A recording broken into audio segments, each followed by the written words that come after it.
হাঁস খাবেন কিন্তু এক ছিটেও গন্ধ আসবে না। আর হাঁস রান্নার পরে রান্নার কালার হবে কিন্তু একেবারে লাল টুকটুকে কালো হয়ে যাবে না। তো যে নিয়মে আপনারা শাকগোস্ত রান্না করবেন সেটার রেসিপি নিয়ে আজকে চলে এলাম। আমার এই রেসিপিতে একবার যদি হাঁস রান্না করেন তাহলে এর স্বাদ আপনাদের সারা জীবন মুখে লেগে থাকবে।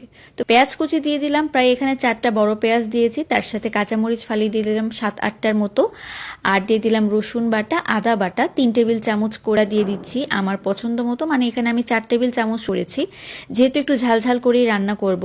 1.5 টেবিল চামচ পরিমাণে হলুদের গুঁড়া, আর স্বাদ মতো মধ্যে আছে বড় এলাচ, কালো এলাচ, দারুচিনি, লবঙ্গ, গোলমরিচ, আর দিয়ে দিলাম তেজপাতা। হাঁসের গোস্ততে অনেক তেল থাকে, তো আমি কিন্তু এখানে তেলের পরিমাণটা হাফ কাপের মতো দিয়েছি। এর থেকে বেশি তেল দিলে কিন্তু অতিরিক্ত ভালোভাবে মাখিয়ে নিচ্ছি।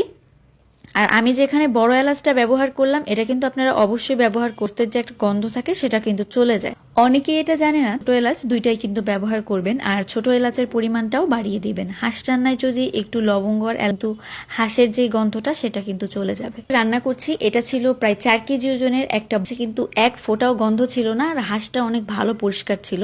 এটা কিন্তু আমি নিয়েছি Facebook page cook and fresh থেকে। তাদের কাছে কিন্তু আপনারা একেবারে দেশি হাঁস, আর তাদের হাঁসগুলো চলন বিলের, এই চলন বিলের হাঁস কিন্তু অনেক ভালো হয় খেতে। আপনারা শীতের মৌসুমে যদি হাঁস খুঁজেন তাহলে কিন্তু তাদের পেজ থেকে নিতে পারেন, এবং ডেসক্রিপশনে তাদের পেজটা দিয়ে দিব।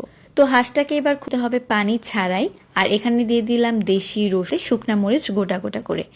এটা দিলে কিন্তু হাঁস রান্নার স্বাদ অনেকটাই বেড়ে যায়। আপনারা যারা হাঁস ভুনা রান্না করবেন অবশ্যই আমার এই রেসিপিতে একবার রান্না করে দেখবেন, আপনাদের আর বাইরে যেয়ে কোথাও হবে না, বাসাতেই আপনারা অনেক সুন্দর করে হাঁস রান্না।